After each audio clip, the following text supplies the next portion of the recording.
At the beginning of the film, a man named Chuck works in a shipping company called FedEx. He is steadfast and upholds on-time delivery. When the truck he drove was damaged, he could borrow a random child's bicycle in order to send the package on time. That's proof of his dedication to his work. Because of his excellent performance, he gets a good position at the company. Therefore, he has many job desks to do and goes outside the city and even abroad to take care of shipping. In Chuck's life, there is a beautiful woman named Kelly. They have been dating for a long time and seem to love each other. Because of Chuck's busy schedule, they have to rearrange their wedding day. There, Chuck promises that he will return before New Year's Eve. On the way to the airport, Chuck and Kelly exchange gifts in the car as a Christmas Eve celebration. Kelly gives a vintage clock with Kelly's photo and an heirloom from her family. Chuck gives many prizes, namely journal, pager, and towel. Before leaving, Chuck gives the last small gift. The gift can only be opened on New Year's Eve. Chuck goes, and the plane takes off. On the flight, there is something strange.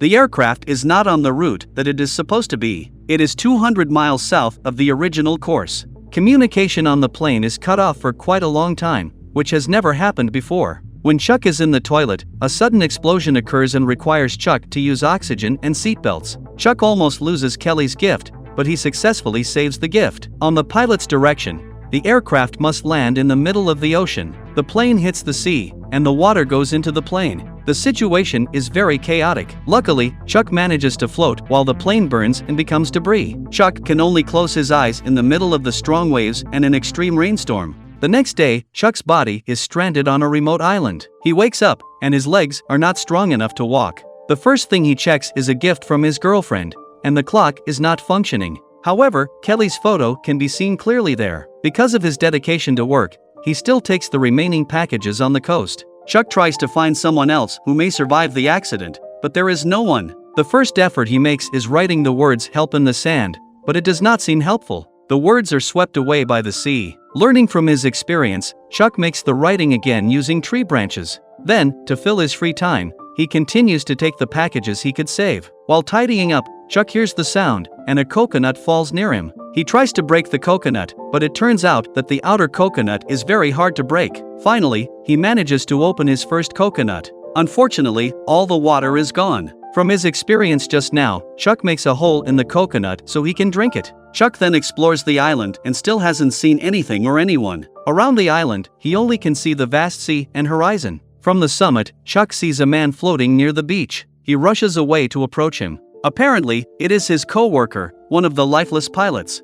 His heart full of sorrow, especially when he sees a photo from the pilot's wallet. Chuck buries him and writes down his name and death date. Before burying him, Chuck took the pilot's shoes and made a hole because his feet are slightly bigger than his friend's. Not much can be done on the island. He can only look at his girlfriend's photo. He really misses her while turning off and turning on the flashlight regularly. While waiting for help, he tries to survive by doing everything he can. A few days have passed, but help does not come either. He notices a light from a ship and tries to give an SOS signal with a flashlight. Because there is no other way, Chuck is desperate to go into the ocean using only simple equipment. However, the waves continue to force him back to the island, preventing him from approaching the light source. Huge waves hit him, causing him to fall and be injured due to sharp rocks below the water. Chuck is trying to stop the bleeding by binding the wound. Not long after, heavy rain comes, and Chuck has to hide in a small cave to rest. He falls asleep due to fatigue. On the following day, he opens the packages he had collected and tries to use these items to survive. There is one package with wing images. He does not open it because it looks like a very important packages. Luckily, he gets ice skating shoes that can be used for many things because of the sharp edge. He makes a spear and tries to hunt, but fails to force himself to eat raw food. Therefore, Chuck begins to starve and attempts to make fire. Night arrives, and Chuck has not succeeded in making fire. There is no fire. Thus, coconut is the main food at this time. He is still trying to make a fire using another way, but he injures his hands instead. He cannot stand all this and takes his frustration out on the surrounding items, including innocent volleyball. From the shape of his hands, he thinks of making a face figure on the volleyball. Now, Chuck has the first friend on this island who can accompany his daily life. His name is Wilson. After a few hours, the first fire has finally been made. He can finally eat regular food. However, a new problem comes from a bad toothache. Chuck regrets that he always avoided the dentist in the past. Because it hurts too much, Chuck tries to pull out his teeth using ice skating shoes. Outside, there is still a rainstorm. He estimates his position using mathematics and now he believes no one will find him. Time flies, and 4 years have passed. Now, Chuck's and Wilson's appearances have changed. However, his love for his girlfriend is still the same. Chuck passes his day by finding food and drink. He also spaces out for a long time every day. One day, he finds a piece of toilet door and stares at it. Suddenly he gets an idea and decides to leave this island. Chuck prepares all materials needed to make a raft. To maintain his sanity, he always talks to Wilson about his plans. One time, Chuck expresses his suffering and accidentally releases his anger on Wilson. Chuck kicks Wilson out of the cave and feels sorry after that. He is looking for Wilson, and fortunately, he can find him. Chuck apologizes to him and promises not to do it again.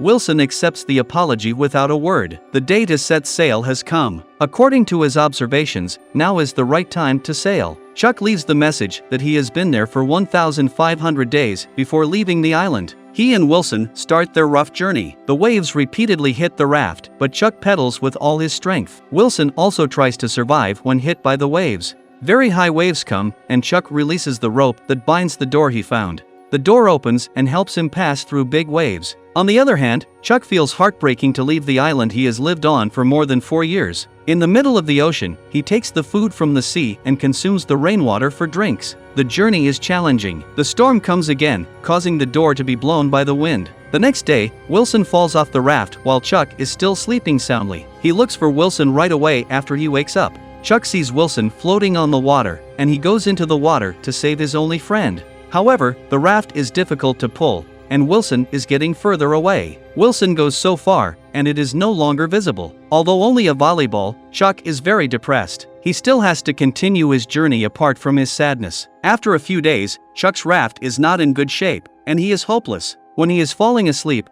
there is a ship that passes right next to him. Chuck spots the ship and asks for help. The scene goes to 4 weeks later, and it is seen that Chuck sits alone on a plane. His friend approaches Chuck, and they talk for a while. Chuck also gets the information that all his friends have held the funeral for him. Not long after, Chuck has landed and meets a man. It turns out that he is Kelly's husband. Now Kelly is married and has a child. Chuck just stands still without showing emotion and doesn't know how to handle this. Kelly's husband explains that Kelly cannot meet him because Kelly is emotionally and mentally confused. First, she had to lose Chuck she loved 4 years ago. And now, Chuck is back again, while she is now married and has a child. Kelly's husband asks Chuck to give Kelly a little more time before meeting her, and he leaves. Chuck can only see his ex-girlfriend from the window, considering that his reason to keep breathing is Kelly. That night, Chuck looks at Kelly's photo while playing with the light, similar to the scene when he plays with a flashlight on a remote island. Chuck visits Kelly on a rainy night, and Kelly immediately hugs him. It is seen that there is still pure love between them. There, they have a brief chat, and Chuck gives Kelly's gift back because it is an heirloom from her family. Kelly then explains that many people tried hard to find Chuck for an entire week, but did not get any results. Thus, the operation must be stopped. In the garage, Kelly shows a surprising thing. It turns out that she still keeps Chuck's car, which has many memories of their past. Chuck recalls the moment he went on a plane and was full of regrets. Chuck goes into his car and leaves Kelly, who is still confused about her feelings. Kelly cannot hold back her feelings and calls Chuck. Kelly runs into the heavy rain, and Chuck drives his car back. They hug in the rain. Kelly reveals that she always believed that Chuck is still alive, but the people around her kept telling her to stop it. Kelly gets into the car, and Chuck sincerely tells her to return. Chuck drives her back to her house. Then, he comes to his colleague's place. He tells his friend that he never imagined all of this happening. Starting from stranded on a remote island, went to the summit and wanted to hang himself. Still, he tried to get up and returned to this city through a rough journey. But the harsh reality must be faced when he knows he cannot live with his girlfriend. Besides all the problems, Chuck is grateful he can still live and breathe. The next day, Chuck delivers the FedEx package, which he had never opened while on the island. The film ends with Chuck in the middle of a street, who doesn't know where to go. This film teaches us that bad events can occur without knowing the time. Keep trying and being grateful for what we get right now. Never give up no matter how difficult the situation you face. Thank you for watching. Subscribe for more videos like this. See you in the next video.